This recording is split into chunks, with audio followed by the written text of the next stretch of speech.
And now we're back to Photoshop.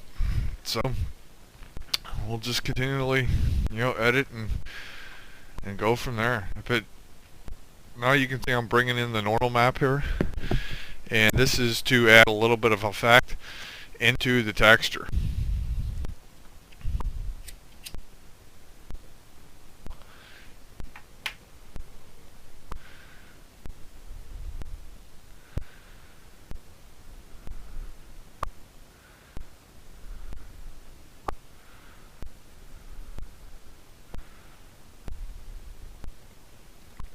And for me, this is basically to get a little bit of shadow into the texture, and then once we apply the normal map to the character, the end result will be pretty good.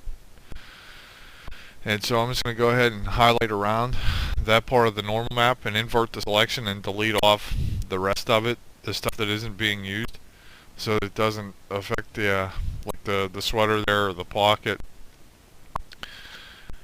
And there you go. Now I'm just going to go ahead and adjust with the overlayers or the blending modes.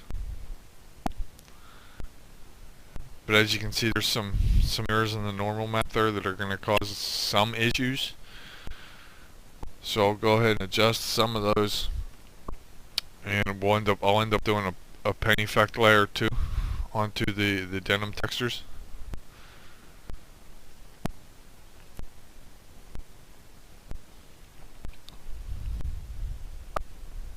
But that's just basically to try to get more detail into the model and into the texture itself. As you can see, I mean, there's a lot of tricks to trade for character texturing and character modeling, at least that I use.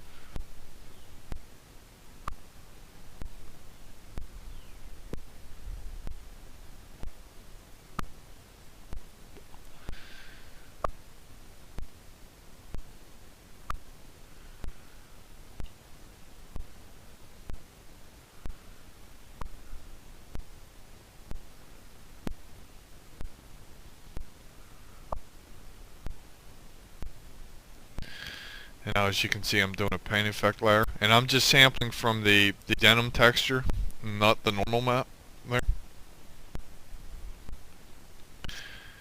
And I'll just adjust it with the blending modes and basically go from there to try and fill in where that normal map was causing issues.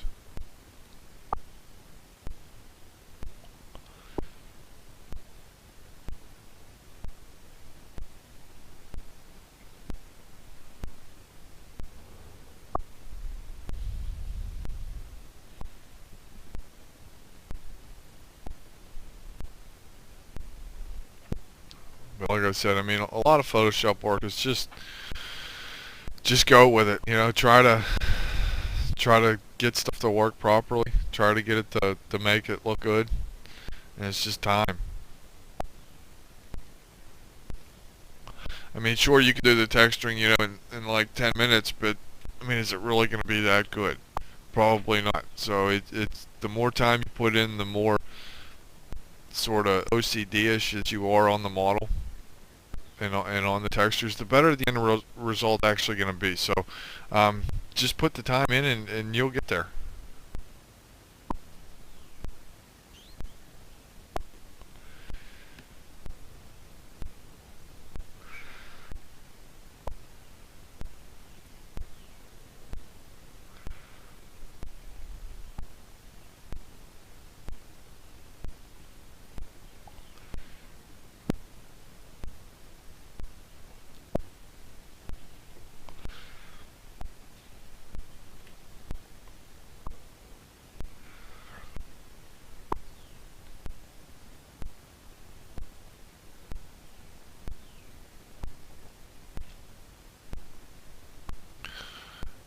And as you can see, I mean, I'm constantly updating the brightness and the contrast of the seams and of the fly to try and match it as much as I can, as good as I can.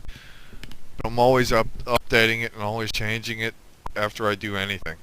Um, but also at some point you have to say, enough's enough, and it looks fine. Um,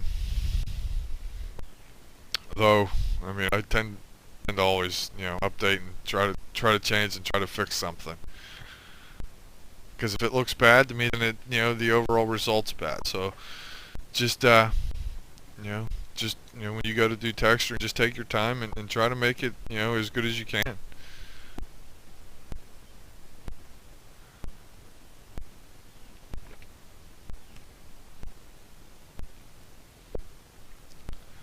And back in Maya here, I'll re-update it again. Yeah, you want to have Maya open, especially when you're doing textures, because this way you can check in real time, the changes that you make. And that's just the way it is. You definitely don't want to texture model and not have the scene open. It's better to have the scene open than it is to, say, not. And as you can see here, I'm just going to export the model and basically do a render test. And this was the result of the render test for the texture. Basically just to check to see what I need to go ahead and fix. As you can see, the pockets need fixed there. Some of the areas still need a little bit of fixing, and that's just basically through Photoshop Arc. The fly here is not bad. It can use a little bit of editing, and I'll just keep doing that in Photoshop and just moving from there.